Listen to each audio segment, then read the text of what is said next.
Were you expecting any backlash when they were announced? How early in their career were you working with them? With your job then now, are you primarily working on download? I'd say it's 50-50. My role is really hybrid in that way that because I wasn't hired to do download, I'm hired to do my main role, which is currently senior UK tour executive. And 50% of my time is then me having to juggle how I then also do download. I mean, the download team, we all have to do the same thing.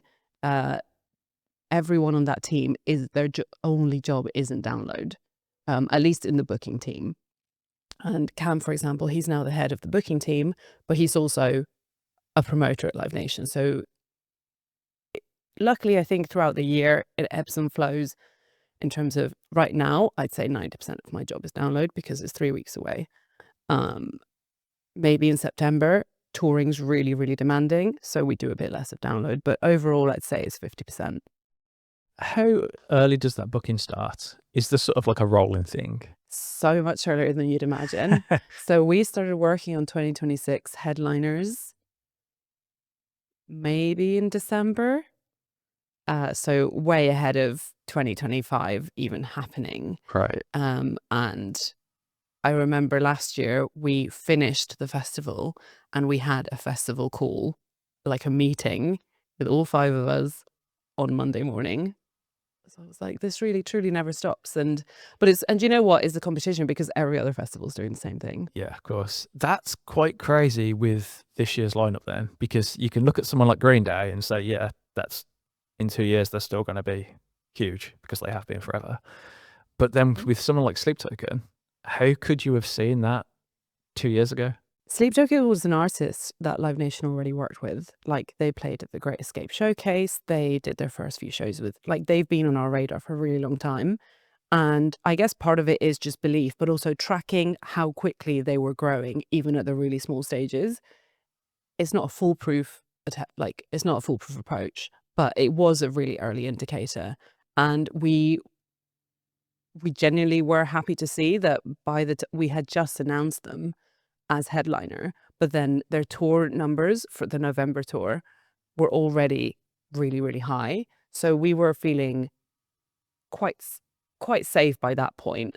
Having said that, there's still that period where you do have them locked in, even if they're not announced, where maybe we didn't have those tour numbers immediately. So there was some trust and hope, and hoping that the buzz around it was going to explode as much as it did.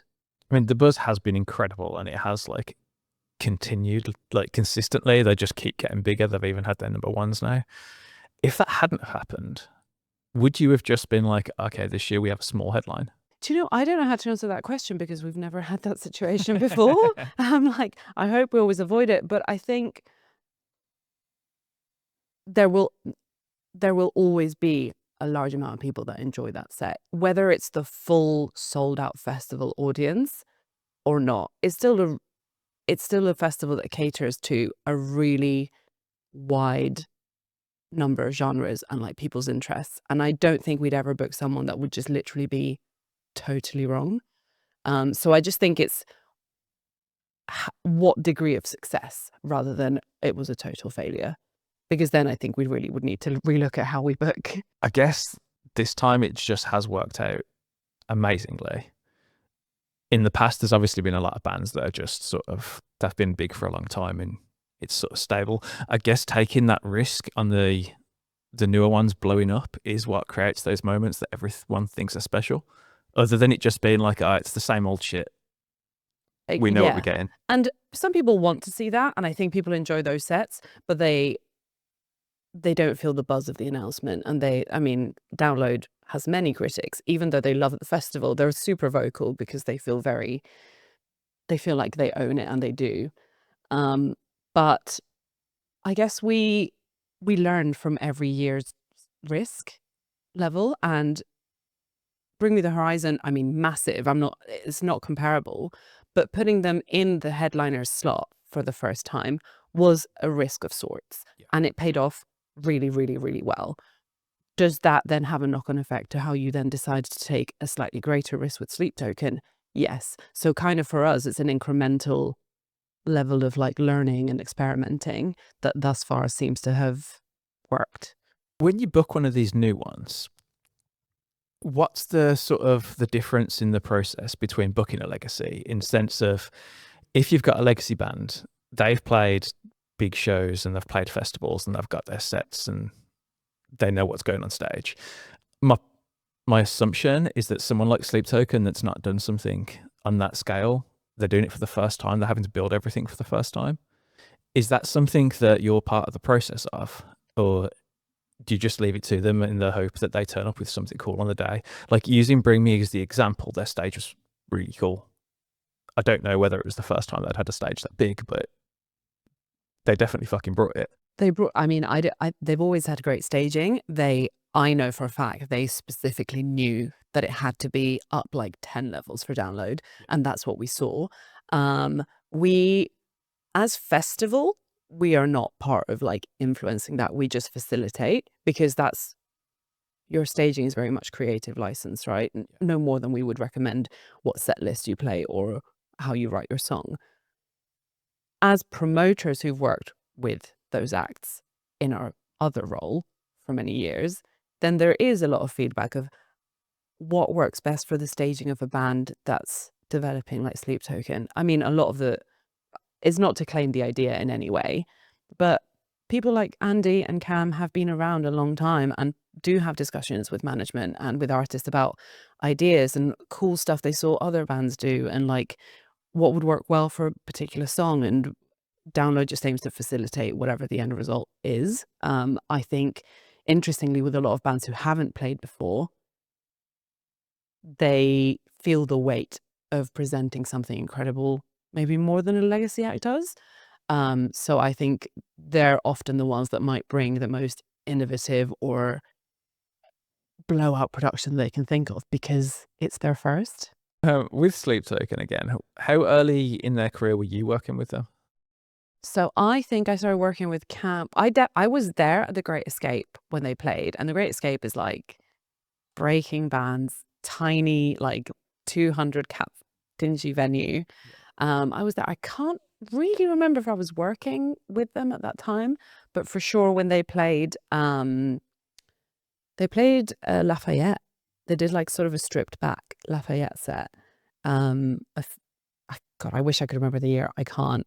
But from then on, I was part of the team working on them with Cam and have just watched them do every show since. And we work really closely with management. Cam has a great relationship with the band, and I think it will continue. Were you expecting any backlash when they were announced? Do you know what? I think I always expect backlash for literally any booking at this point.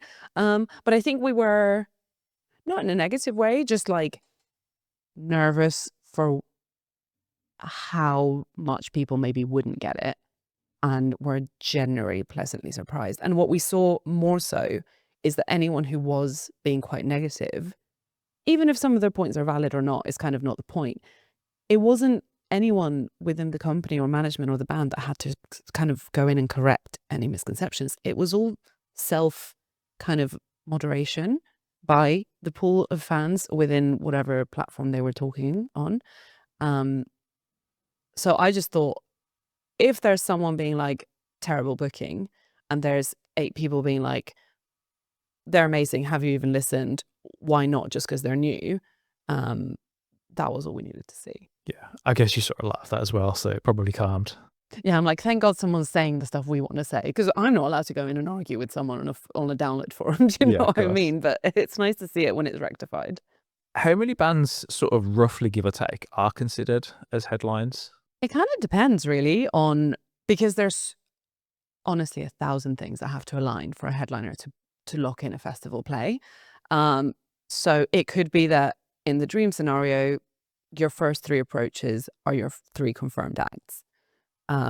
We've definitely had it where the number maybe has gone up to like in the 20s, and that's because the time period didn't work for them, or their album campaign changed, or for whatever reason that member isn't free that day.